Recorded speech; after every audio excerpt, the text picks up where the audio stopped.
நெகேமியா சொல்லும் ஒரு வார்த்தை. என்ன வார்த்தை சொல்றார் நெகேமியா என்றால், நாம் இனி நிந்தைக்குள் இருக்கக்கூடாது என்று சொல்லுகிறார். என்ன சொல்றாரு நெகேமியா? இனி நிந்தைக்குள்ளே இருக்கக்கூடாது. நாம் இனி நிந்தைக்குள் இருக்கக்கூடாது என்று அருமையான ஒரு வார்த்தையை நெகேமியா சொல்லுகிறார். கர்த்தர் சொல்லுகிறார், இனி இனி இதுவரைக்கும் இருந்தது போதும், இதுவரைக்கும் இருந்த சூழ்நிலைகள் போதும். இனி எல்லாரும் சொல்லுங்க, இனி எல்லாரும் சொல்லுங்க, இனிமேல். இதுவரைக்கும் இருந்த எப்படி இருந்தையோ எப்படி சூழ்நிலையோ அதெல்லாம் போகட்டும். இனி ஸ்தோத்திரம்.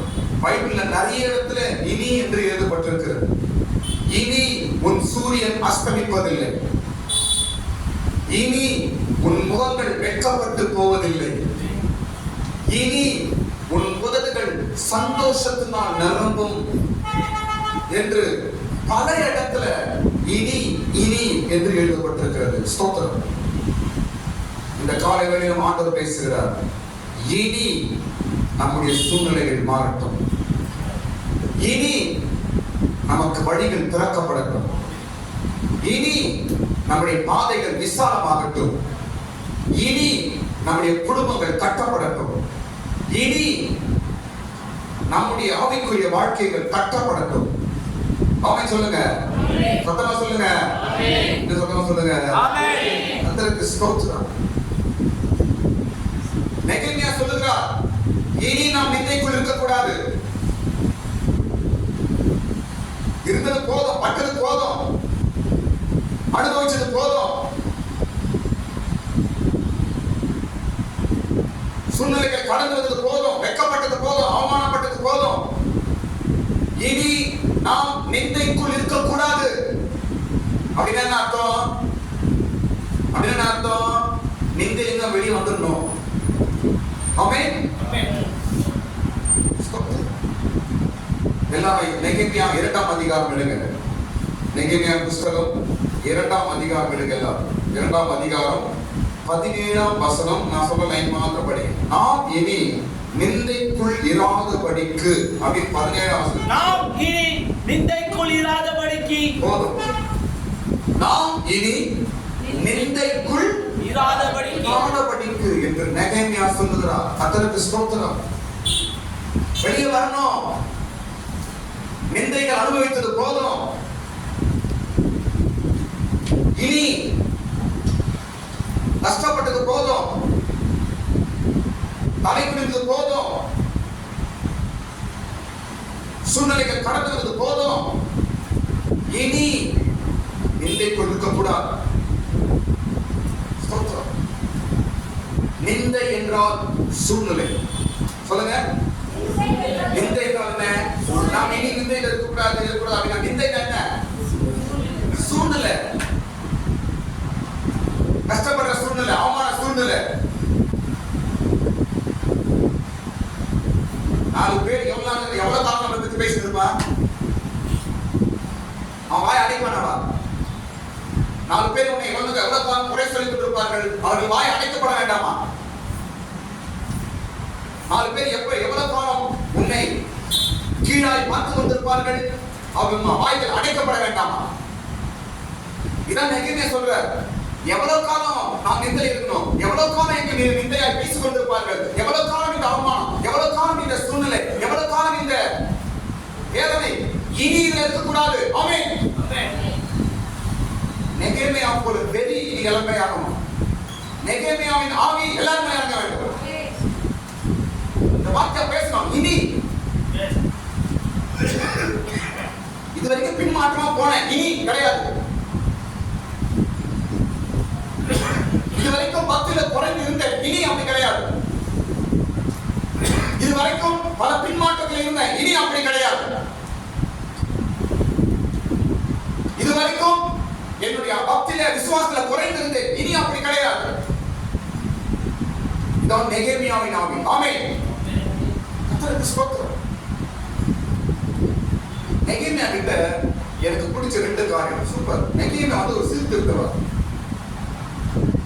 அவர்கிட்ட பிடிச்ச 2 காரியம், முக்கியமான காரியம். ஸ்தோத்திரம். ஒன்று, கருத்தால் ஜெபிக்கிறது. எப்படிப்பட்டவர்? 1ஆம் அதிகாரம் எடுத்து பாருங்க, வீட்டில் படிச்சு பாருங்க. நெகேமியா எப்படி ஜெபம் பண்றாரு? அழுது ஜெபம் பண்றார். பாவ மன்னிப்பை கேட்டு ஜெபம் பண்றார். அருமையான ஒரு அனுபவம் நெகேமியா. 2வது காரியம், நெகேமியா பார்க்கும் பொழுது அவர் விசாரிக்கிறார். எப்படிப்பட்டவர் அவரு? விசாரிக்கிறார். நம்ம தேசம் எப்படி இருக்குது, நம்ம ஜனங்க எப்படி இருக்கிறாங்க என்று விசாரிக்கிறவர் நெகேமியா. ஸ்தோத்திரம். அதனாலதான் இப்படி அவர் பேச முடியுது. இனி நிந்தை இருக்கக்கூடாது, வெளியே வரணும். இனி என் குடும்பம் இப்படி இருக்கக்கூடாது, இனி என் சூழ்நிலை இப்படி இருக்கக்கூடாது, இனி என் பிள்ளைங்க இப்படி இருக்கக்கூடாது, இனி என் வீடு இப்படி இருக்கக்கூடாது, இனி என் வாழ்க்கை இப்படி இருக்கக்கூடாது என்ற ஒரு வார்த்தை யாருக்கு வருது? நெகேமியாவின் ஆவி உடையவர்களுக்கு வருகிறது. ஆமென். டியர் சிஸ்டர், பிரதர், எவ்வளவு காலம் இப்படி இருப்பீங்க? எவ்வளவு காலம் இப்படியே கடந்து போய் கொண்டிருக்கோம்? எவ்வளவு காலம் இப்படி நின்ற? எவ்வளவு காலம் தாங்கிக் கொண்டிருப்ப? எவ்வளவு காலம் சுமந்து கொண்டிருப்பாய்? எவ்வளவு காலம் கூடி கூடி குடிந்திருப்பாய்? இனி அவைகளில் இருந்து நீ வெளியே வர வேண்டும்.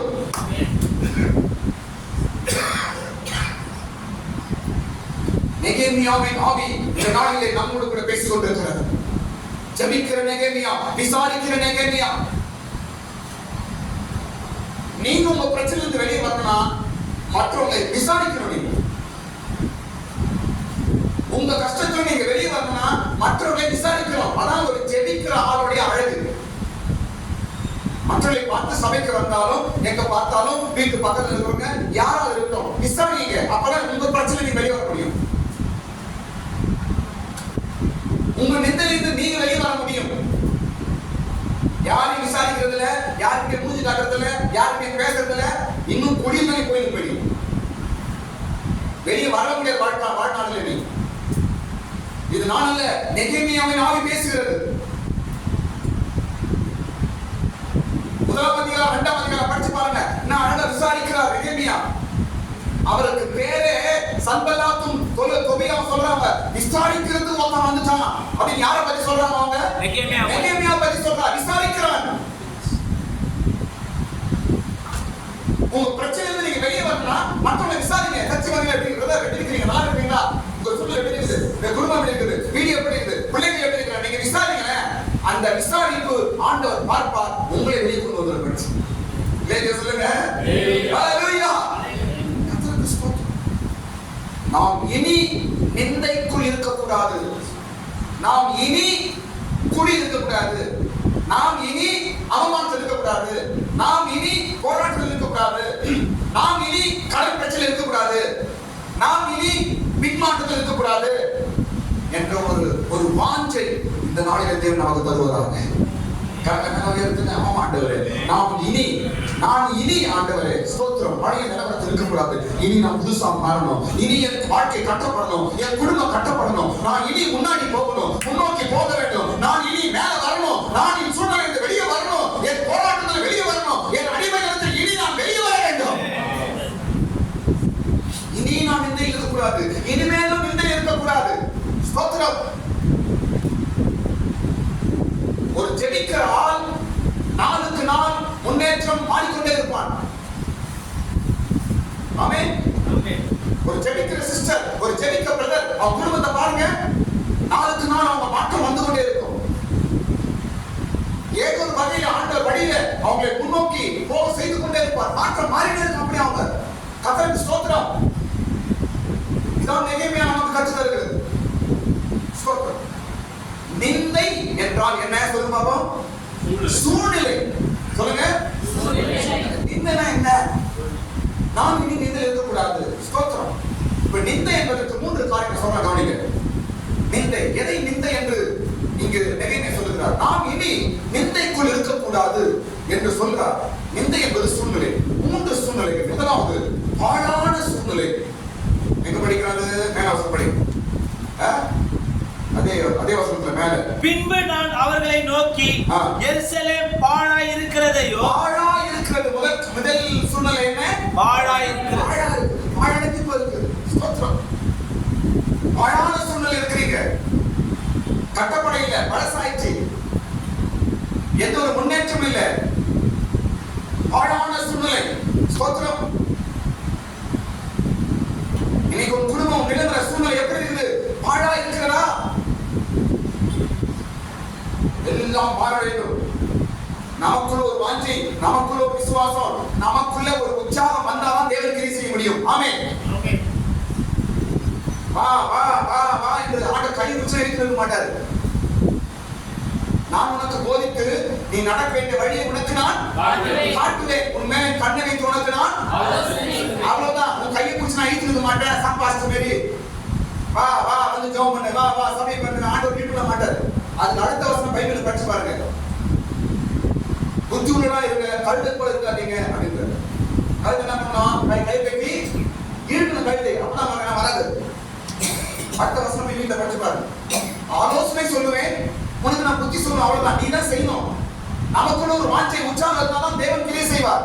குடும்பத்தை குறித்து, உன் பக்தியை குறித்து, உன்னுடைய ஜப ஜீவியத்தை குறித்து, உன்னுடைய பரிசுத்த வாழ்க்கையை குறித்து, உனக்கு ஆண்டவர் கொடுக்கிற ஊழியத்தை குறித்து, உனக்கு கொடுத்திருக்க சபையை குறித்து உனக்கு ஒரு உற்சாகம் இருக்கணும், உனக்கு ஒரு வாஞ்சை இருக்கணும். அப்பொழுதுதான் தேவன் உன்னோடு இருந்து காரியத்தை செய்வார்.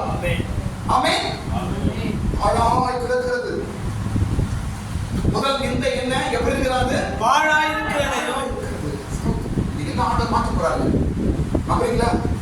இனி உன் சூரியன் அஸ்தமிப்பதில்லை, இனி உன் முகங்கள் வெட்கப்படுவதில்லை, இனி நான் ஆண்டவருக்காக ஊழியம் செய்வேன். கை தூக்குமா? ஊழியம் செய்யலாம். ஊழியம் என்ன? ஞாயிற்றுக்கிழமை சர்ச்சை உட்கார்ந்து ஊழியம் என்னன்னா, ஞாயிற்றுக்கிழமை உட்காந்து போகுன்னு பைபிள் வந்து அப்படியே உட்காந்து பாஸ்டர் பார்த்து சொல்றேன் பண்ணா அருமையான ஊழியம். இது ஊழியம்னா எல்லாரும் பரவாயில்ல போயிடும். ஆமென். என்னை பற்றி உங்களுக்கு என்னன்னா, உங்க எல்லாருக்கும் ஒரு மிஷனரி ஆவியாகி கொடுக்கணும். சோறு தண்ணிலாம் கூட சொல்றீங்களா? எப்படி ஊழியம் செய்யறதுக்கு தப்பா சொல்ல ஊழியம் மிஷனரி எப்படி சொல்றாங்க? சோறு தண்ணி இல்ல, எப்படி சொல்றாங்க? ஆத்துமாக்கள் ஒரு மிஷனரி ஆவி இறங்குங்க. இன்னைக்கு நான் வைக்கிறேன். ஸ்தோத்திரம். இதான் எங்க பாஸ்டர் சங்க சொல்லி கொடுத்தது. மிஷனரி ஆவி இறங்கு இந்த காலத்துல. ஸ்தோத்திரம். அவங்க எப்படி ஊழியத்தை செய்தாங்க, எப்படி தமிழ்நாடு சுதந்திரித்தாங்க, எப்படி இந்தியாவை சுதந்திரித்தார்கள், எப்படி ஆத்துமாக்களை கட்டினார்கள், எப்படி இயேசுவை பற்றி சொன்னார்கள்.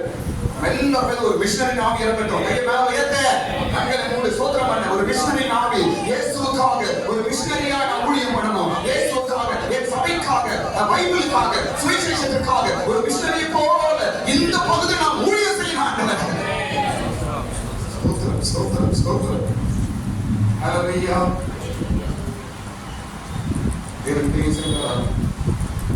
இரண்டாவது நிந்தை என்னென்றால் வாசல்கள் எரிக்கப்பட்டிருக்கிறது. அதன் வாசல்கள் அக்கினியால் சுட்டெரிக்கப்பட்டு கிடக்கிறது. இரண்டாவது என்னவா? வாசல்கள் அக்கினியால் சுட்டெரிக்கப்பட்டிருக்கிறது. வாசல் என்றால் நமக்கு நம்முடைய வழிகள், ஆசீர்வாதத்தின் வழிகள், நம்முடைய பாதைகள், இவைகள் என்னவா இருக்குதா? சுட்டெரிக்கப்பட்டிருக்கிறது. ஸ்தோத்திரம். வழி அடைக்கப்பட்டிருக்கிறது. ஆமென். வாசல் அடைக்கப்பட்டிருக்கிறது என்று நினைக்கிறீங்களா? ஸ்தோத்திரம். இந்த நிந்தை இந்த வெளியே வரணும். எல்லா வழியும் வாசமா எரிக்கப்பட்டிருக்கிறது. வருமானத்தின் வாசல், ஆசீர்வாதத்தின் வாசல், சமாதானத்தின் வாசல், நமக்கு காண்பிக்க வழி இல்ல. எல்லா வழியும் அடைக்கப்பட்டிருக்கு. எல்லாம் எரிஞ்சு போயிருக்குது. எந்த வழியில போறது தெரியல என்ற ஒரு சூழ்நிலை இருக்கிறீங்களா? ஸ்தோத்திரம். இனி நிந்தைக்குள் இருக்கக்கூடாது. எல்லாம் மாறணும். அடைக்கப்பட்ட வாசல் எல்லாம் திறக்கப்படணும். எரிக்கப்பட்டிருக்கிற வாசல் எல்லாம் மறுபடியும் புதுப்பிக்கப்பட வேண்டும். ஸ்தோத்திரம். மூன்றாவது நிந்தை என்னவென்றால் சிறுமைப்பட்டிருக்கிறோம். மூன்றாவது நாமெல்லாம் எப்படி இருக்கிறோமா? சிறுமைப்பட்டிருக்கிறோம். இது மூன்று சேர்ந்துதான் நிந்தை.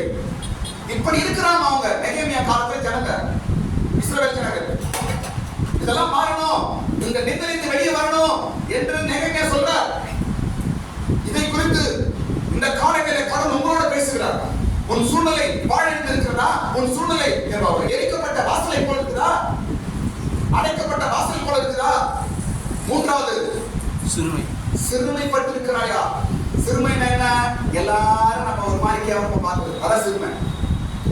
அவங்கள அதுல இதெல்லாம் எவ்வளவு காலம் மாறக்கூடாதா? நீ வெளியே வரக்கூடாதா? முஸ்லிம்ல மாறக்கூடாதா? இப்படி இருக்க போறீங்களா? இந்த சிறுமையிலிருந்து நீ வெளியே வரணும் என்று நெகேமியா சொல்லுகிறார். இந்த சிறுமையிலிருந்து நாம் வெளியே வரணும்.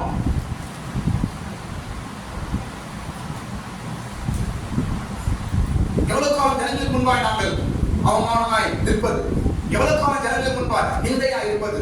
என சிறுமையா பேசுறாங்க, கேவலமா பேசுறாங்க, குறைவா பேசுறாங்க. ஏதான் அந்த நெகேமியா காலத்துல ஜனங்களை குறித்து பேசினார்கள். சன்பல்லாத்தும் தொபியாவும் நிந்தையா, சிறுமையா, கேவலமா, பரியாசமா பேசினாங்க. இத பார்த்தால் நெகேமியா இதிலிருந்து வெளியே வரணும். ஆமென். இத பார்த்தால் நெகேமியா போதும், இந்த சூழ்நிலை வெளியே வரணும். அவன் வாயில அடைக்கப்படணும். என்னை கேவலமா பேசின வாய் அடைக்கப்படணும். என்னை அவமானமா பேசின வாய்கள் அடைக்கப்படணும். என்னை பரியாசப்படுத்தின வாய்கள் அடைக்கப்படணும். இந்த நெகேமியா பொங்கி எழுப்புகிறார். ஆமென். ஸ்தோத்திரம். அவர் பொங்கி எழுந்தது அப்படி நடந்தது. ஏன்? அவர் ஜெபிக்கிறவரா இருந்தார். ஆமென். எப்படி இந்த நெகேமியா? ஜெபம் தான் நம்முடைய காரியங்களை மாற்றி அமைக்கும். நல்ல ஜெபிக்கிறவா மாறுங்க, வசூலுக்கு மாறணும். அன்பாய் மற்றவங்களை விசாரிக்கிறவா மாறுங்க, உங்க கஷ்டத்துல வெளியே வருவீங்க. சன்பல்லா தொபியா போல உங்களுக்கு குடும்பத்தின் குறித்தும் பல பரியாசம் பேசுற கூட்டங்கள் உண்டு. உங்களுக்கு குறித்தும் குடும்பத்தை குறித்தும் கேவலமா பரியாசம் பேசணும் இருக்கிறாங்க. எங்களை பத்தி பேசணும் இருக்கிறாங்க. சன்பல்லா தொபியா எல்லாரும் இருக்கிறாங்க. அவர்கள் வாய்கள் அடைக்கப்பட தேவன் ஒரு நாள் மாற்ற முடியும். அவர்களுக்கு முன்பாய் உங்களை தேவன் மறுபடியும் தூக்கி நிறுத்த தேவன் ஒரு நாள் மாற்ற முடியும். இனி நாம் நிந்தைக்குள் இருக்கக்கூடாது. எல்லாரும் சொல்லுங்க வார்த்தையை. இனி நாம் நிந்தைக்குள் இருக்கக்கூடாது. இனி நான் என்று சொல்லுங்க. இனி நான் நிந்தைக்குள் இருக்கக்கூடாது. இனி என் குடும்பம் நிந்தைக்குள் இருக்கக்கூடாது. இனி என் குடும்பம் நிந்தைக்குள் இருக்கக்கூடாது. ஆமென். Praise the lord. ஸ்தோத்திரம். கரங்களை தட்டுங்க. ஆமென். ஹalleluya. இனி உன் குடும்ப சூழ்நிலைகள் மாறணும். உன் வீட்டு சூழ்நிலைகள் மாறணும். உன் பிள்ளைகளின் சூழ்நிலை மாறணும். உன்னுடைய எல்லா நிந்தையான அனுபவங்கள் மாறணும். பாழடைந்து இருக்கிற அனுபவங்கள் மாறணும்.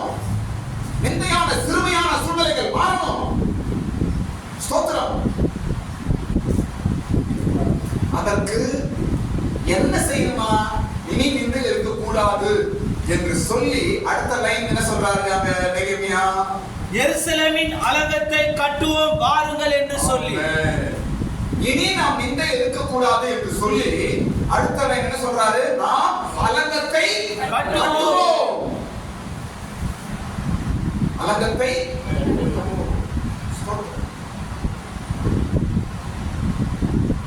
அலங்கம் என்பது 3 ஆவிக்குரிய அர்த்தத்தை காட்டுகிறது. நீ அலங்கத்தை கட்டும்போது உன் நிந்தை மாறும். ஆமென். உன் அலங்கத்தை கட்டும்போது உன் நிந்தை அலங்கனாங்க. அலங்கனாங்க. அலங்கன்ற வார்த்தை என்ன? மதில். அலங்கம் என்றால் என்ன? மதில். நம்ம காம்பவுண்ட் வால்னு சொல்றோம். அவங்க வந்து அலங்கத்துல அகலம், இவ்வளவு அகலம் இருக்கும் ஒரு மதில். மேல ஒரு ரதமே ஓடும். அவ்வளவு அகலம் 20-30 அடி அகலம் இருக்கிறது தான் மதில். அதுதான் அலங்கம் என்று சொல்லுவோம். இதை கட்டணும், அப்பதான் நம்ம நிந்தை போகும். இது இல்லாதவங்க எல்லாம் நம்ம கேவலமா பேசுறாங்க. இது இல்லாதவங்கதான் என்னை பரியாசம் பண்றாங்க. இது இல்லாதவங்கதான் என்னை சீப்பா நினைக்கிறாங்க. இதை நான் மறுபடியும் கட்ட வேண்டும் என்று நெகேமியா சொன்னான். இந்த அலங்கம் உன் வாழ்க்கையில் நீ கட்டும்படி இன்றைய காலையில் ஆண்டவரோடு பேசுகிறது. இடிந்து போயிருக்கிற அலங்கம், இடிந்து போயிருக்கிற உன் மதில். ஸ்தோத்திரம்.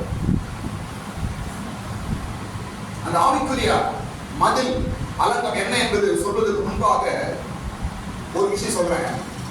அலங்கம் இல்லை என்றால் அந்த இடத்துல சுகமும் சமாதானமும் இல்லை. ஆமென். அலங்கம் இல்லை என்றால் அங்க என்ன இல்லைங்க? சுகமும் சமாதானமும் இல்லை. சங்கீதத்துல படிக்கிறோம், ஒரு அலங்கத்திற்குள்ளே 122 சங்கீதம் 7 வசனம். 122 சங்கீதம் அதிகாரம் 7ஆம் வசனம். உன் அலங்கத்திற்குள்ளே சமாதானமும் உன் அரண்மனைக்குள்ளே அலங்கம் இல்லை என்றால் சுகமும் சமாதானமும் இல்லை. என்ன இந்த அலங்கம்? இப்ப நான் சொல்ல போறேன். இந்த அலங்கம் மதில் என்றால் மூன்று ஆவிக்குரிய அர்த்தம் என்ன சொன்னேன். இதை தான் நீங்க கட்ட போறீங்க. இதை நீங்கள் கட்டுவீர்கள் என்றால் உங்களுடைய நிந்தை இருந்து நீங்க வெளியே வர முடியும். இனி உனக்கு நிந்தை கிடையாது. ஸ்தோத்திரம். இந்த வார்த்தையோடு இருந்து போங்க. நீங்க நெருங்கியுமே சொல்லியிருக்கிறார், இனி நாம் நிந்தைக்குள் இருக்கக்கூடாது. விழுந்திருக்கிறான் ஒருத்தன் விழுந்துட்டான், அப்படியே விழுந்ததை கிளப்பானாம என்ன பாருமா. ஒருத்தன் விழுந்தாமா, நீங்க பார்க்கும் போது விழுந்தான், கடைசி வரைக்கும் என்ன பண்ணுவான்? அங்கேயே விழுந்து கிடப்பானா? சொல்லுங்க. என்ன பண்ணுவான்? அடுத்த வினாடி எழுப்புவான், அடுத்த நிமிஷம் எழுப்புவான். இதான் இனி நீ நிந்தைக்குள் இருக்கக்கூடாது, நீ எழுப்ப வேண்டும். இனி நாம் நிந்தைக்குள் இருக்கக்கூடாது, எழுப்ப வேண்டும். ஒரு விசுவாச வார்த்தை நாட்கள் எங்கேயுமே நமக்கு தருகிறார். இந்த அலங்கம் என்பது மூன்று ஆவிக்குரிய அர்த்தம். என்ன இந்த அலங்கம்? இதைதான் நம்ம கட்டணும். இனி நாம் நிந்தைக்குள் இராதபடிக்கு அலங்கத்தை கட்டுவோம், மதிலை கட்டுவோம். ஒரு வீட்டை சுத்தி காம்பவுண்ட் செவரு இல்லைன்னா அந்த வீட்டுக்கு பாதுகாப்பு இருக்குதா? அது வீடே கிடையாது. சுத்தி செவரு இல்ல காம்பவுண்ட் ஒரு பாதுகாப்பு இல்லை என்றால் அது என்னவா கிடையாது? வீடே கிடையாது. அது ஒரு வீடுன்னு சொல்ல முடியாது. யாரும் ஒரு வீடை பார்க்க மாட்டாங்க. இன்றைக்கு நம்முடைய சூழ்நிலைகள் அப்படிதான் இருக்குது. அலங்கம் இல்லை, அலங்கம் இல்லாத மதில் இல்லாத ஒரு வாழ்க்கை. உன் சூழ்நிலை எப்படி இருக்கிறது? அதனால்தான் நிந்தை இருக்கிறார். அதனால்தான் உன் சூழ்நிலை இப்படி இருக்கிறது. எங்கேயுமே சொல்லுகிறார், மறுபடியும் அதை நாம் கட்டுவோம். ஸ்தோத்திரம். இந்த அலங்கம் என்பது மூன்று ஆவிக்குரிய அர்த்தங்கள். முதலாவது, இந்த அலங்கம் என்பது ஒரு மனம் ஐக்கியம். சொல்லுங்க. அலங்கம் என்றால் என்ன? இதை மறுபடியும் கட்டு. எங்கேயுமே சொல்லுகிறார். இது என்ன படிக்கிறோம் என்றால் 18ஆம் வசனத்தை படிக்கிறோம். 2ஆம் அதிகாரம் 18ஆம் வசனத்துல இங்க நெகேமியா சொல்றாரு, இது போல நம்ம அலங்கமா இடிஞ்சு போயிருக்கிறது, இதை நம்ம கட்டணும் அப்படின்னு சொன்ன உடனே அவர் கூட இருக்கிற ஜனங்கள் எல்லாம் நல்ல வேலைகளுக்கு கை கொடுத்தார்கள் என்று நாம் படிக்கிறோம். படிக்கிறோம். அந்த நல்ல வேலைக்கு தங்கள் கைகளை திடப்படுத்தினார்கள். எல்லாரும் ஒன்றா செய்தாங்க, நாம சேர்க்கிறோம் என்று. அப்ப இது என்னத்தை காட்டுது? ஒரு மனம் ஐக்கியத்தை காட்டுது. அலங்கம் என்பது ஐக்கியத்தை, ஒரு மனதை காட்டுகிறது. ஸ்தோத்திரம். மிக முக்கியம். நம்முடைய சூழ்நிலை மாறினா ஒரு மனம் ஐக்கியம் மிக முக்கியம். சபையா இருக்கட்டும், வீடா இருக்கட்டும், ஐக்கியம், ஒரு மனம் மிக முக்கியம். அப்பதான் உங்களுடைய நிந்தை இருந்து நீங்க வெளியே வர முடியும். இனி என் சூழ்நிலை மாறணும் அப்படின்னு நீங்க நினைப்பீங்கன்னா, உங்க வீடா இருக்கட்டும், சபையா இருக்கட்டும், ஒன்றான மனம், ஒரே ஐக்கியம், ஒரே இருதயம், எல்லாரும் நாம் ஐக்கியமா இருப்பீர்கள் என்றால் இனி சூழ்நிலைகள் மாறும்.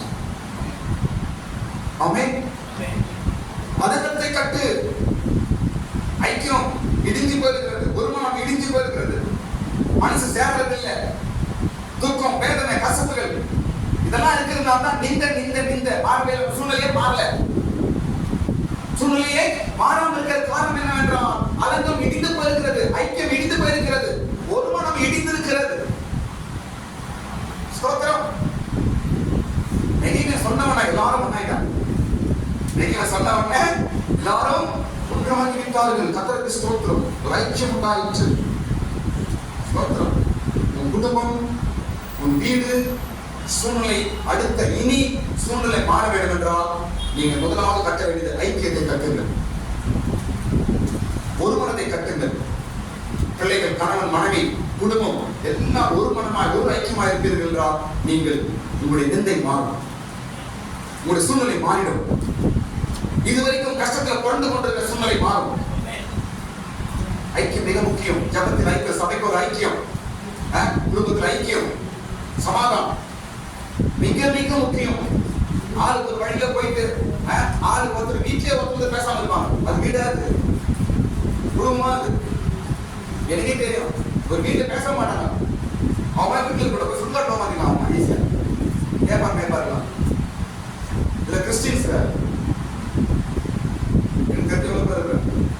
அதெல்லாம் எனக்கு என்ன சொல்றது தெரியும். அதெல்லாமே கிடையாது. உங்க வீடே கிடையாது உங்களுக்கு. அது ஒரு குடும்பமா அதெல்லாம் ஏசு அது இருப்பாருன்றீங்க. ஸ்தோத்திரம். ஐக்கியம், ஒரு மனம் மிக மிக முக்கியம். உன் சூழ்நிலைகள் மாறுபடிக்கு, உன்னுடைய தரித்திரங்கள் மாறுபடிக்கு, உன்னுடைய எல்லா கஷ்டங்கள் மாறுபடிக்கு, உன் நிந்தைகள், உன்னுடைய அவமானங்கள், உன்னுடைய எல்லா கஷ்டங்கள் மாறுபடிக்கு ஐக்கியம் என்ற பதில் கட்டப்பட வேண்டும். ஒரு மனம் என்ற பதில் கட்டப்பட வேண்டும். நெகேமியா ஒரு வார்த்தை சொன்னவன் அவங்க என்ன பண்றாங்க? ஒருமனப்படுறாங்க. குடும்பத்துல ஒரு வார்த்தை சொல்றான், கணவன் ஒரு வார்த்தை சொல்றாங்க, உடனே என்ன ஒருமனப்படணும். மனைவி ஒரு வார்த்தை சொல்றாங்க, ஒருமனப்படணும். அப்பதான் உங்களோட பிரச்சனைக்கு வெளியே வர முடியும். இல்லைன்னா காலத்துல வெளியே வர முடியாது. நீ என்ன சொல்றது, நான் என்ன செய்யறது, எனக்கு தெரியாதா, உனக்கு தெரியாதா, இதுதான் எல்லாம் வீட்லயும். சொன்ன புருஷன் கேட்கறது, புருஷன் சொன்னா பொண்ணாடி கேட்கறது, அப்பா அம்மா சொன்னா பிள்ளைய கேட்கறது. அந்த வீடு எப்படி இருக்கும்? மத்தியில் இல்லாத வீடு. காலகாலமா நீ கஷ்டப்பட்டவன் உங்க பிரச்சனை வெளியே வர முடியாது. நீங்க உன் நிந்தையிலிருந்து வெளியே வர முடியாது.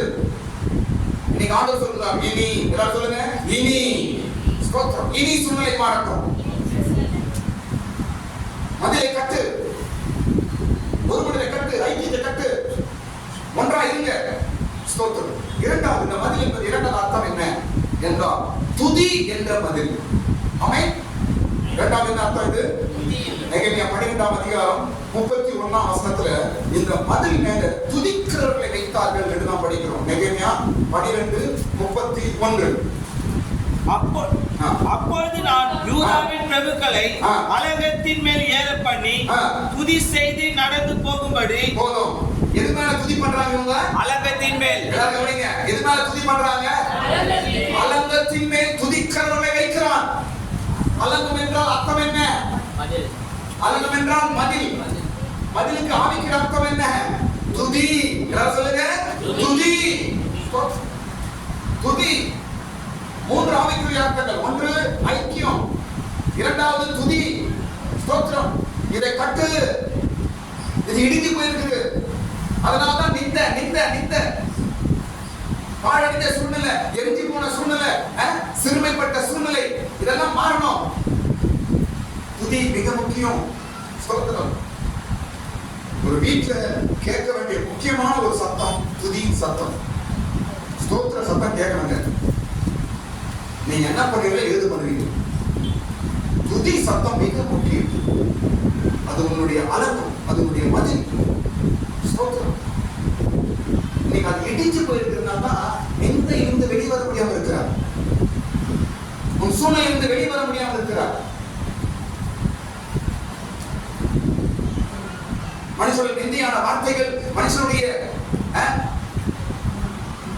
வெறுப்பான வார்த்தைகள், மனுஷன் நம்மை பார்த்து சொல்ற கீழான வார்த்தைகள், கெட்ட வார்த்தைகள், இதெல்லாம் நம்மை குறித்து ஏன் நடக்குது? ஏன் நம்மை பத்தி பேசுறாங்க? ஏன் அப்படி? அலங்கம் இல்ல. எப்படி ஒரு மதில் இல்லாத வீட்டுக்குள்ள ஆடு மாடு கோழி பன்னி எல்லாம் உள்ள வருதோ, அதே போலதான் அலங்கம் இல்லாத துதி இல்லாத ஒரு வீட்டுக்குள்ள எல்லா சகலம் வருவாங்க. இந்த ஏன் மாறல? சூழ்நிலை ஏன் மாறல? துதி இல்ல வீட்டுல. சூழ்நிலை ஏன் மாறவில்லை? இன்னும் நிந்தை கொண்டிருக்கிறவங்க 2025ஆம் வருஷம் வந்துச்சு, இன்னும் சூழ்நிலை மாறலையே, இன்னும் நிந்தை மாறலையே, இன்னும் என் கஷ்டம் மாறவில்லையே. நெகேமியாவின் வார்த்தை ஆண்டவர் கொடுக்கிறார். இன்னைக்கு நிந்தை அதை சொல்லணும். இனி நான் நிந்தைக்குள் இருக்க மாட்டேன். இனி என் குடும்பம் நிந்தைக்குள் இருக்கக்கூடாது. இனி என் சூழ்நிலைகள் நிந்தையா இருக்கக்கூடாது.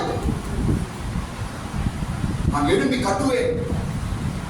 எப்படி நெகேமியாவும் அவர்களோடு இருந்த ஜனங்கள் அலங்கத்தை எழுப்பி கட்டினார்களோ, அதே போல நீங்களும் குடும்பத்தை எழுப்பி கட்ட வேண்டும். ஆமென். அல்லேலூயா சொல்லுங்க. அல்லேலூயா. ஸ்தோத்திரம். மூன்றாவது, இந்த அலங்கம் என்ன ஆவிக்குரிய அர்த்தம்? முதலாவது என்ன சொன்னேன்? ஐக்கியம். ஒரு மனம் ஐக்கியம் என்பது நம்முடைய அலங்கம். இரண்டாவது துதி.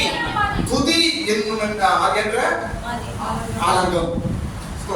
மத்தியிலும் மனம் உணவு அலங்கம். மூன்றாவது என்னவென்றால் வெண்கல அலங்கம். சொல்லுங்க, வெண்கல அலங்கம் என்று பைபிள் வார்த்தை படிக்கிறோம். எரேமியா 15ஆம் அதிகாரம் 20ஆம் வசனத்துல, எரேமியா 15ஆம் அதிகாரம் 20ஆம் வசனத்துல வெண்கல அலங்கமாக்குவேன் என்று ஆண்டவர் சொல்றார். உன்னை இந்த ஜனத்துக்கு எதிரே அரணான வெண்கல அலங்கமாக்குவேன். என்ன ஆக்குவாரா? என்ன ஆக்குவாரா? சொல்லுங்க. சாதாரண அலங்கம் அல்ல. என்ன அலங்கமா இது? வெண்கலம். வெண்கலம். உன்னை வெண்கல அலங்கமாக்குவேன் என்று ஆண்டவர் சொல்கிறார். ஸ்தோத்திரம். அலங்கம் என்பது மூன்றாவது அர்த்தம். வெண்கலம் என்றால் ஸ்திரம். வெண்கலம் என்னத்தை காட்டுது? ஸ்ட்ராங். ஸ்டீல், அலுமினியம் எல்லாம் கிடையாது. வெண்கலம் என்பது உறுதியானது. அப்ப இது என்ன அர்த்தம்? தேவனோடு இருக்கிற உறவு. அதான் அப்படியே உறுதி. வெண்கல அலங்கம் என்ற அர்த்தம் என்ன? தேவனோடு இருக்கிற ஒரு தேவனோடு இருக்கிற ஐக்கியம். ஒரு கிறிஸ்தவனுடைய பலன் என்ன என்றால், அவன் எந்த அளவுக்கு கடவுளோட இயேசப்பா கூட நெருங்கி இருக்கிறானோ அந்த அளவுக்கு அவனுடைய பலன். அவன் வெண்கலம் போல இருப்பான். ஆமென். நீ வெண்கலம் போல இருக்கணும். வெண்கல அலங்கத்தை கட்ட வேண்டும். ஆண்டவரோடு கூட நெருங்கி இருப்பது, ஜெபிப்பது, பாடுவது, துதிப்பது, தேவனோடு கூட பேசுவது, பரிசுத்த ஆவியினால் நிரப்பப்படுவது. ஸ்தோத்திரம். வெண்கல அலங்கம். தேவனோடு இருக்கிற உறவு. ஸ்தோத்திரம். தேவனோடு கூட உங்களுக்கு ஐக்கியம் இருக்குதா? ஏசப்பாவோடு கூட பேசுறீங்களா? ஏசப்பாவோடு கூட நெருங்கி இருக்கிறீங்களா? இதுதான் வெண்கல அலங்கம். ஸ்தோத்திரம். இந்த மூன்று விதமான அலங்கத்தை நாம் கட்டும் பொழுது நம்முடைய நிந்தையிலிருந்து நாம் வெளியே வருகிறோம். நம்முடைய நிந்தை மாட்டிலிருந்து நாம் வெளியே வருகிறோம். இதான் எங்கே சொல்கிறார்? இனி ஆமென். இனி நாம் நிந்தைக்குள் இராதபடிக்கு. நான் சொல்றது புரியுதுங்களா உங்களுக்கு? இனி நாம் நிந்தைக்குள் இராதபடி. இனி நிந்தை சூழ்நிலை இருக்கக்கூடாது. ஸ்தோத்திரம். ஆனால் மனிதர் பார்த்து சொல்லணும், இனி இந்த சூழ்நிலை, இனி நம்ம இந்த பிரச்சனை இருக்கக்கூடாது. மனைவி கணவனை பார்த்து சொல்லணும், இனி இந்த சூழ்நிலை நாம் இருக்கக்கூடாது. பிள்ளைகள் அப்பா அம்மா பார்த்து சொல்லணும், அப்பா அம்மா இனி நம்ம இந்த சூழ்நிலை இருக்கக்கூடாது, நம்ம சூழ்நிலை மாறணும் என்று இந்த வார்த்தையை நீங்க பேசும்பொழுது நெகேமியாவின் ஆவியுடையவர்களாய் மாறுகிறீர்கள்.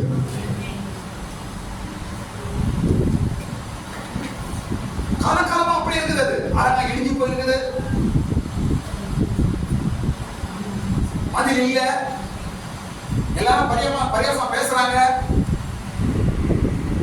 எல்லாரும் சிரிக்கிறாங்க. அலங்கம் இல்லாத அந்த எருசலேம் பார்க்கிறதுக்கு மிகவும் ஒரு காடா சுடுகாடா இருக்குது. ஸ்தோத்திரம். ஆனால் நெகேமியா இதை பார்த்தான், இனி இது இருக்கக்கூடாது, இதுக்கு ஒரு மாற்றம் வரணும் என்று நினைத்தான். இன்னைக்கு நம்முடைய சூழ்நிலை எப்படி இருக்கிறது? ஸ்தோத்திரம். இன்னைக்கு உன்னுடைய சூழ்நிலை, உன்னுடைய குடும்பத்தின் சூழ்நிலை, உன் வீட்டின் சூழ்நிலை எப்படி இருக்கிறது? இனி நாம் அதில் இருக்கக்கூடாது, இனி மாற வேண்டும். நீங்க அப்படி பேசுனீங்கன்னா கர்த்தர் உதவி செய்வார். நெகேமியா பேசினா கர்த்தர் அவன் கூட இருந்தார். ஆமென். என்ன சொல்றாரு? கர்த்தருடைய தேவனுடைய தயவுள்ள கரம் என்ன இருந்தது என்று நெகேமியா புத்தகத்துல 3 நாள் வாடி இருக்கிற வார்த்தை. தேவனுடைய தயவுள்ள கரம் என்ன இருந்தது, தேவனுடைய தயவுள்ள கரம் என்ன இருந்தது என்று சொல்றான். எதுக்கு? அவன் சொன்ன வார்த்தையை நிறைவேற்றும்படிக்காக. என்ன வார்த்தை சொன்னா? இனி நாங்கள் இந்த இருக்கக்கூடாது, இனி நான் 4 பேருக்கு முன்னாடி வெக்கப்படக்கூடாது, இனி 4 பேருக்கு முன்னாடி தலைகுனிய கூடாது, இனி என் பிள்ளைங்க அப்படி இருக்கக்கூடாது, இனி என் குடும்பம் அப்படி இருக்கக்கூடாது, இனி என் சூழ்நிலை அப்படி இருக்கக்கூடாது, இனி இந்த கடன் பிரச்சனை இருக்கக்கூடாது, இனி 4 பேருக்கு பதில் சொல்லணும் நான் இருக்கக்கூடாது, இனி 4 பேர் என்ன கேள்வி கேட்கணும் இருக்கக்கூடாது, இனி நான் தலை குனிந்து இருக்கக்கூடாது என்று நீ நினைக்கிறென்றால் தேவனுடைய கரம் உங்கள் மீது இருக்கும். கையை தட்டி ஆமென் ஹல்லேலூயா. நெகேமியாவில் இருந்த தேவனுடைய தயவின் கரம் உங்கள் மேல் இறங்குவதாக. அலங்கம் கட்டப்படும். நெகேமியா சொன்னபடி அலங்கத்தை கட்டிட்டாங்க. ஹல்லேலூயா. இடிந்து போன அலங்கத்தை மறுபடியும் கட்டினான். அவமானம் பேசுற வாயெல்லாம் அடிக்கப்பட்டுச்சு. பரியாசம் பண்ணவங்க வாயெல்லாம் மூடிட்டாங்க. கேவலமா பேசுகிற வாயெல்லாம் மூடப்பட்டது. ஸ்தோத்திரம். அலங்கம் இல்லாத எருசலேம் அலங்கத்தின் எருசலேமாய் மாறிற்று. எருசலேம் உன்னுடைய குடும்பம், எருசலேம் உன்னுடைய வீடு, எருசலேம் உன்னுடைய ஆவிக்குரிய வாழ்க்கை. இன்னைக்கு எப்படி இருக்கு உன் வீடு? இன்னைக்கு எப்படி உன் குடும்பம் எப்படி இருக்கிறது? அர்த்தம் இல்லாமல் இருக்கிறது, ஐக்கியம் இல்லாமல் இருக்குது, துதி இல்லாமல் இருக்குது, ஸ்திரம் இல்லாமல் இருக்கிறது. சன்பல்லாத்தும் தொபியாவும் நல்லா பரியாசம் பண்ணி சிரிச்சிட்டு இருக்காங்க உன்னை பார்த்து. உனக்கு ஒரு வைராக்கியம் கிடையாது. மாறணும், இனி நான் மாறணும், இனி என் குடும்பம் மாறணும், இனி என் வீடு மாறணும், இனி என் சூழ்நிலை மாறணும் என்ற வைராக்கியம் கிடையாது. யாருக்கு இருக்குது? நெகேமியா தான் இருக்குது. நீங்க எத்தனை பேர் நெகேமியா இருக்கீங்க? ஆமென். நெகேமியாவின் ஆவி உங்கள் மீது இறங்கட்டும். இனி என் சூழ்நிலை மாறணும் என்று நினைச்சீங்கன்னா கர்த்தர் உங்களுக்கு உதவி செய்வார். இனி என் நிந்தைகள் மாறணும் என்று நினைக்கிறீங்களா? கர்த்தர் உங்களுக்கு உதவி செய்வார். இனி என் குடும்பம் மாறணும் என்று நினைக்கிறீங்களா? கர்த்தர் உதவி செய்வார். இனி என் வீடு கட்டப்படணும் என்று நினைக்கிறீர்களா? கர்த்தர் உங்களுக்கு உதவி செய்வார். ஆமென் சொல்லு, ஆமென் சொல்லு. ஹல்லேலூயா. கடைசி ஒரு வார்த்தை சொல்லி முடிக்கிறேன். எப்படி இந்த அலங்கம் கட்டப்படுறது? எப்படி என்று நாம நினைக்கலாம். ஸ்தோத்திரம். ஆமா, ஐக்கியம் என்ற அலங்கம் இடிந்திருக்கிறது. துதி என்ற அலங்கம் என் வீட்டில் இடிந்திருக்கிறது.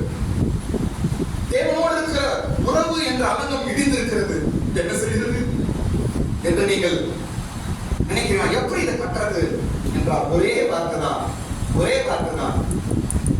நெகேமியா சொன்ன வார்த்தை தான். என்ன வார்த்தை என்றால், தேவன் காரியங்களை கைகூடி வர செய்வார். இதை சொன்னாரு, வேற முடிஞ்சிச்சு. ஆமென். அதை வந்து படிங்க, 20 வருஷம் படிங்க. அதற்கு நான் மறுமொழியாக பரலோகத்தின் தேவனானவர் எங்களுக்கு காரியத்தை கைகூடி வர பண்ணுவார். ஆமென். இனி நாம் நிந்தை இருக்கக்கூடாது, நான் வெளியே வரணும் என்று சொன்னாரு. அதன் கட்டப்படும் சொன்னாரு. எப்படி கட்டப்படும், யார் கட்டுறது, எப்படி நடக்கிறது இது தெரியல. அதற்கு ஒரு வார்த்தை நம்ம சொல்லிக் கொடுக்கிறார் நெகேமியா. என்ன என்றால், பரலோகத்தின் தேவனானவர் காரியத்தை கைகூடி வர செய்வார். ஸ்தோத்திரம். அது கூட கடவுள் தான், அது கூட கடவுள் தான் செய்வார். நம்ம ஒன்றும் கிடையாது. இடிந்து போன நம்ம கட்டப்படணும் ஆசைப்படுறியா? நிந்தையிலிருந்து வெளியே வரணும் ஆசைப்படுறியா? கர்த்தர் காரியங்களை கைகூடி வர செய்வார். இடிந்து போயிருக்கிற உன்னுடைய ஐக்கியம் கட்டப்படணுமா? கர்த்தர் காரியங்களை கைகூடி வர செய்வார். இடிந்து போயிருக்கிற உன் துதி மறுபடியும் கட்டப்பட வேண்டுமா? கர்த்தர் காரியங்களை கைகூடி வர செய்வார். இடிந்து போயிருக்கிற தேவனோடு இருக்கிற ஐக்கியம் ரொம்ப குறைஞ்சி போச்சு. என்னுடைய தனிப்பட்ட ஜெபம் குறைஞ்சி போச்சு, என்னுடைய உபவாச ஜெபம் குறைஞ்சி போச்சு. ராத்திரி நான் ஜெபிப்பேன், அதெல்லாம் இப்ப இல்ல. அதிகாலை ஜெபிப்பேன், இதெல்லாம் இல்ல. நான் இப்போ வெண்கல அலங்கம் இல்ல, நான் இப்போ பிளாஸ்டிக் அலங்கம் மாற்றேன். என்ன மாறிட்டேன்? பிளாஸ்டிக் அலங்கம் மாறிடுச்சு. ஏன்னா அதிகார ஜெபம் கிடையாது. என்ன இல்ல, அதிகார ஜெபம் கிடையாது. பாஸ்டர் அம்மாவும் சுலபத்தில் ஜெபம் பண்ணிப்பாங்க. எங்களுமே அது கவலை கிடையாது. நாம பிளாஸ்டிக் அலங்கம். ஓகேவா? வெண்கல அலங்கமா பிளாஸ்டிக் அலங்கமா சொல்லுங்க. ஜெபம் இல்ல. ஜெபம் இருந்தால்தான் உன் வீடு வெண்கல அலங்கமா இருக்கும். ஜெபம் இருந்தால்தான் உன் வாழ்க்கை வெண்கல அலங்கமா இருக்கும். உன் குடும்பம் வெண்கல அலங்கமா இருக்கும். ஸ்தோத்திரம். சாத்தான் வந்து இடிச்சு பார்ப்பான், சோதிச்சு பார்ப்பான், பிரச்சனையை கொண்டு வந்து பார்ப்பான், வீட்டுல சண்டையை சச்சனையை கொண்டு வந்து பார்ப்பான், பிள்ளைங்களுக்கு அப்பா அம்மாவுக்கு சண்டையை மூட்டி விடுவான்.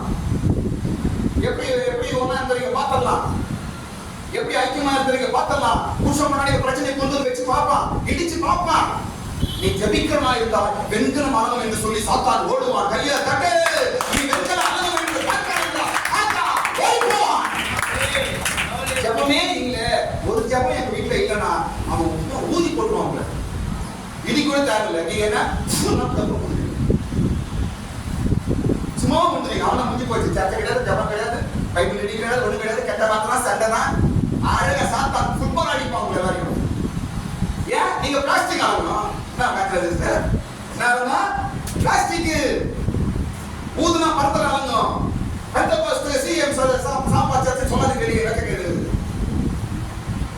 நான் உங்களை வெண்கல அலங்கமாக இருக்கும் என்று ஆசைப்படுகிறேன். நீங்க வெண்கலமாக இருக்க வேண்டும். ஜெபிக்கிறவர்களாய், தேவனோடு உறவுள்ளவர்களாய். எத்தனை சாத்தான் சோதித்து உன்னை இடித்தாலும் நீ ஸ்திரமாக இருக்கிற வெண்கல அலங்கமாக இருக்க வேண்டும் என்றால் இன்றைக்கு ஆவியானவர் பேசுகிறார். நான் ஜனங்களுக்கு முன்பாக உன்னை நான் எப்படி நிறுத்துவேன்? வெண்கல அலங்கமாக நிறுத்துவேன். ஸ்தோத்திரம். பாஸ்டர் மறுபடியும் என்ன வரணும், மறுபடியும் இடிச்சு போயிருக்கிற அலங்கம் கட்டப்படணும். என் வீட்டுல ஐக்கியம் இல்ல, என் வீட்டுல ஒருமனம் இல்ல. நான் ஒண்ணு சொன்னா அது ஒண்ணு சொல்லுது, அது ஒண்ணு சொன்னா நான் ஒண்ணு சொல்றேன். வீட்டுல ஒரே பிரச்சனை, சாத்தான விளையாடலாம். அலங்கம் இல்ல, இடிச்சு போயிருக்குது.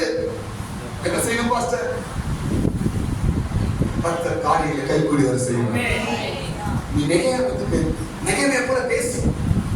நெகேமியா ஜெபிக்கிறவனா இருக்கான், விசாரிக்கிறவனா இருக்கான். ஸ்தோத்திரம். நான் சொல்ல பாருங்க, ஒரே வார்த்தை உங்களுக்கு சொல்றேன். உங்களுடைய குடும்பங்கள் நிந்தைக்கு பிரச்சனை இருந்து வெளியே வந்து புதுசா ஒரு குடும்பம் கட்டப்படணும்னா உங்க வீட்டுல ஒருத்தருக்கு விசாரிக்கிறவா இருக்கணும். நெகேமியா விசாரிக்கிறவனா இருந்தான். விசாரிக்கணும். எக்கேனப்போ நீ எப்படினப்போ இந்த வார்த்தை சொல்லக்கூட வீட்டுல ரொம்ப தப்பு. எக்கேனப்போ அப்படின்னு அர்த்தமா சாத்தான் இஷ்டத்துக்கு உத்திரிங்கன்னு அர்த்தம். யார் இஷ்டத்துக்கு? சாத்தான் இஷ்டத்துக்கு. கூட சொல்ல தண்ணி தெளிச்சு விட்டேன் அப்படின்னு அது மாதிரி நீ சாத்தான் சாத்தானே என் வீட்டை எப்படின்னா பண்ணிக்கோ, சாத்தானே என் பிள்ளைங்க எப்படின்னா பண்ணிக்கோ, உன் கையில கொடுத்துறேன். எப்படின்னப்போ தப்பு. விசாரி. அதான் நெகேமியா நாம விசாரிக்கணும். என்னமா என்ன பிரச்சனை? ஏமா கணவன் மனைவி பார்த்து கேளுங்க, மனைவி கணவன் பார்த்து என்ன ஆச்சுங்க, என்ன விஷயம், எப்படி ஏதுங்க, செய்யலாமா? அப்பா அம்மா பிள்ளைங்க விசாரிங்க. உறவாடுதல் வீட்டுல பேசணும். அதுக்காக ஊர் கதை பேசாதீங்க, சீரியல் கதை பேசாதீங்க, ஊரார் கதை பேசாதீங்க. நல்ல கதையை, குடும்பத்துக்கு நல்ல வார்த்தைகள், நல்ல விஷயங்களை பேசுங்க, பைபிள் வார்த்தை பேசுங்க, ஜெபம் பண்ணுங்க, உறவாடுதல், விசாரியுங்கள். அப்போ பிரச்சனை நீங்க வெளியே வர முடியும். ஆமென். கர்த்தர் காரியங்களை கைக்கூடி வர செய்வார். இதை சொன்னான் நெகேமியா. அதே போல இடிச்சு போன அலங்கத்தை மறுபடியும் கட்டிட்டான். தேவன் அவனை உயர்த்தி வைத்திருக்கிறார். இன்றைக்கு நம்முடைய வீடுகளிலும் கூட ஆண்டவர் பெரிய காரியத்தை செய்ய போகிறார். இனி நிந்தைக்குள் நமக்கு இருப்பதில்லை. இனி நிந்தை இல்லை. எல்லாரும் சொல்லுங்க, இனி நிந்தை இல்லை. இனி நிந்தை சூழ்நிலை இல்லை. இனி உன்